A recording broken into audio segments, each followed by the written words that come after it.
La Armada Española estaba compuesta por 6 fragatas, una corbeta, algunos transportes y contaba con unos 300 cañones. La defensa del Callao consistía en baterías que estaban emplazadas a lo largo de la costa. Los pocos barcos peruanos que había también estaban anclados en la bahía y estaban al mando del capitán de navío Lizardo Montero. Uno de los puntos de defensa más importantes fue el fuerte La Merced, que estaba aquí en este lugar, en la punta, y donde ahora han construido esta maqueta gigante.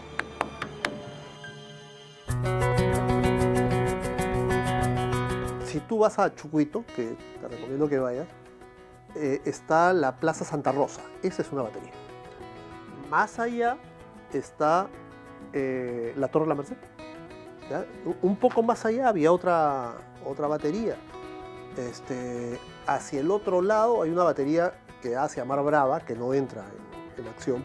Luego hacia el centro está el cañón de... ¿Dónde está ahora el cañón de... el Babasur que han puesto ahí?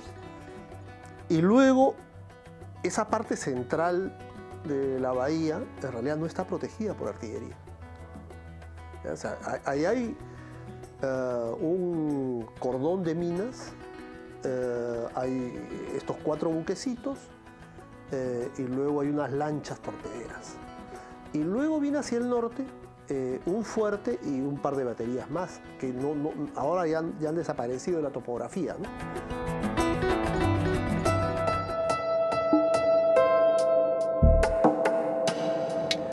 Esta es la Plaza Santa Rosa en Chucuito. Aquí se ubicó una batería durante el combate del 2 de mayo.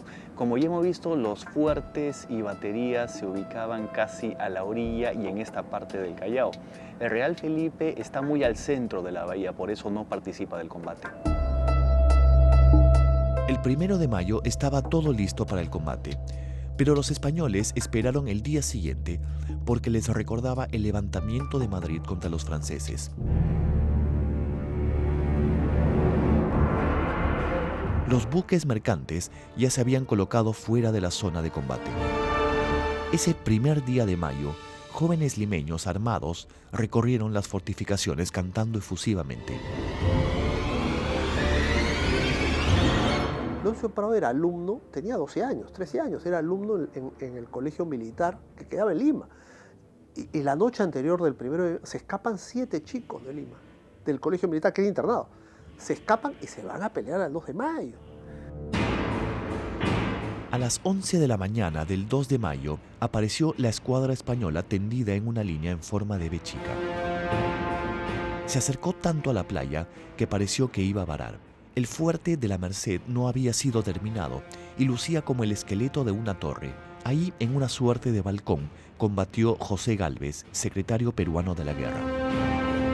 Los barcos estaban anclados en la rada del Callao y pelearon como baterías flotantes, siendo dirigidos por el capitán de navío Lizardo Montero. En el centro teníamos buques al mando de Lizardo Montero.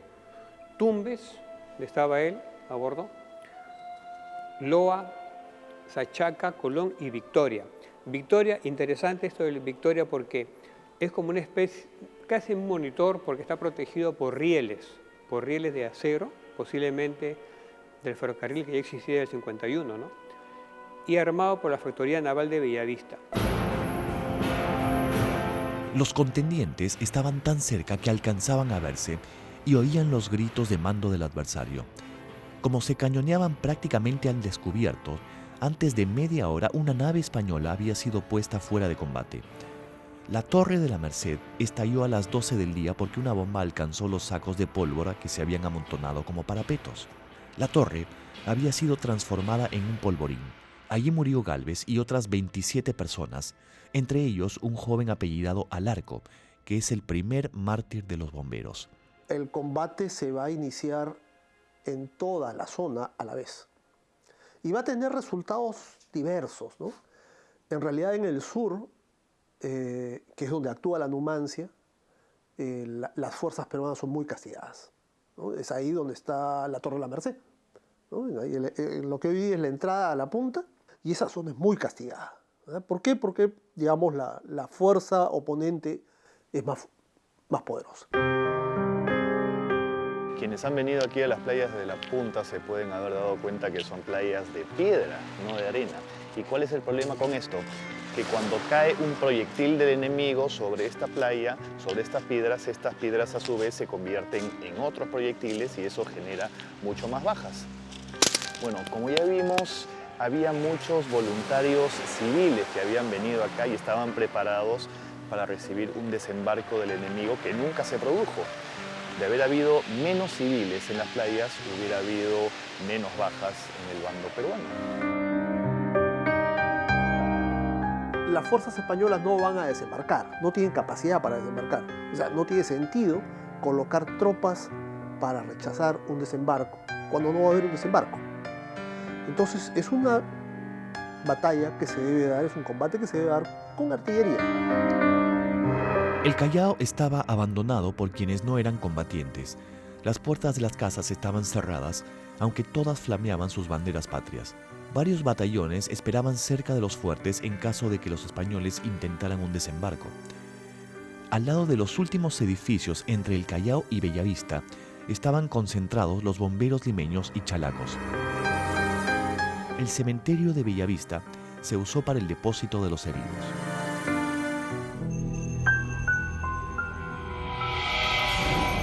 Después de la explosión en la Torre de la Merced, se veía un terrible panorama. Una masa deforme de miembros palpitantes, sangre, ceniza, tierra y retazos de uniformes. De entre esa horrorosa mezcla de tierra y cadáveres destrozados, se extrajeron el cuerpo de Gálvez y algunos otros combatientes. El cuerpo de Gálvez estaba medio carbonizado. Como dice Basadre, en su semblante se notaba cierta bravura con que parecía desafiar a nuestros enemigos. Luego de la muerte de Gálvez, el combate continuó prácticamente sin mando central hasta caer la tarde cuando se obtuvo la victoria. Las bandas de música tocaron marchas militares incesantemente a lo largo del combate.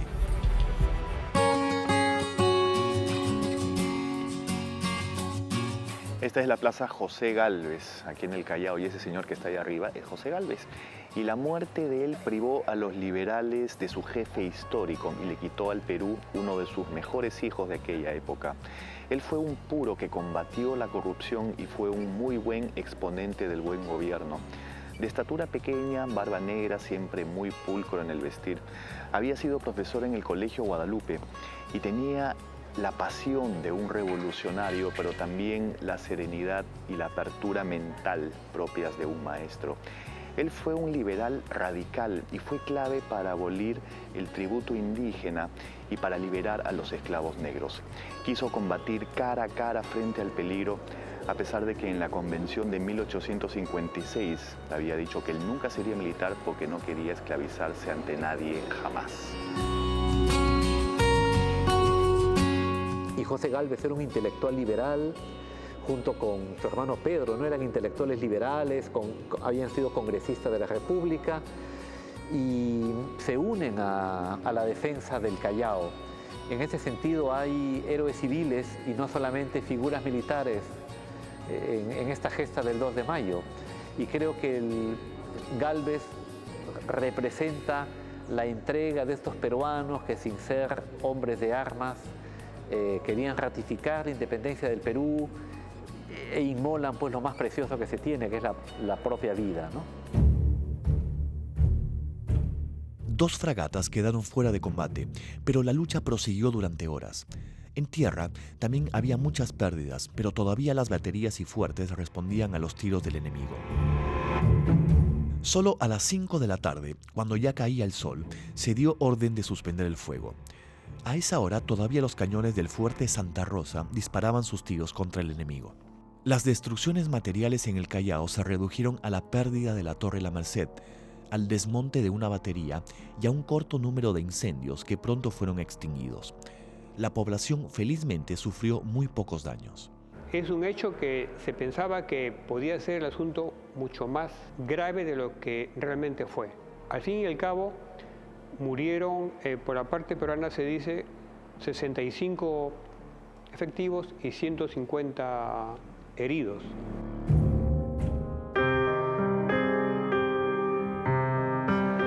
Una vez terminado el combate, los españoles se retiraron y se apostaron al lado de la isla San Lorenzo, igual que cuando llegaron.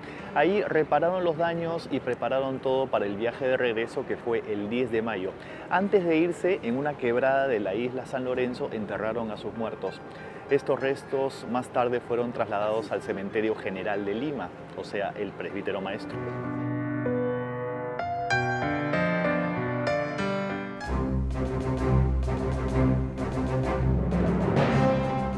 Los españoles se retiraron sin haber cobrado su deuda y sus barcos dieron la vuelta al mundo porque pusieron proa hacia las Filipinas. La retirada de Méndez Núñez por el Cabo de Hornos en el invierno de 1866 estuvo plagada de calamidades. Casi 1000 marineros se enfermaron de escorbuto y a los muertos tuvieron que arrojarlos al mar.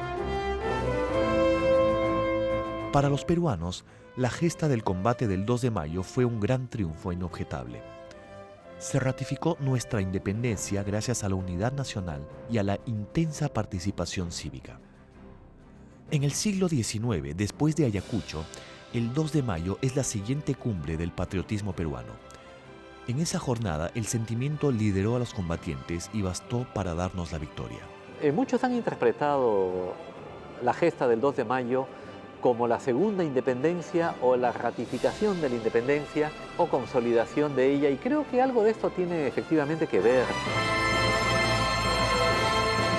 La población más bien muestra una actitud de autonomía, de rechazo a la pretensión española, y en este sentido podemos decir que fue efectivamente una ratificación de la independencia.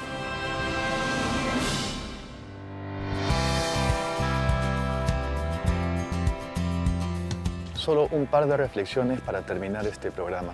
Como dijimos antes, la historia nos sirve para no repetir nuestros errores del pasado y para recordar nuestras virtudes. Esta historia del combate del 2 de mayo nos deja como enseñanza la unión de todos los peruanos, la unión que los peruanos tuvieron en este combate, que fue la clave del éxito. Lo que pasó después es una historia completamente distinta. 13 años después volvimos a enfrentar una nueva guerra, pero esta vez el Perú estaba completamente desunido, además sumido en una profunda crisis en bancarrota y con luchas internas muy fuertes. Y esto al final nos costó la guerra. La gran reflexión de esta historia es que unidos podemos hacer grandes cosas. Chao, nos vemos en la próxima.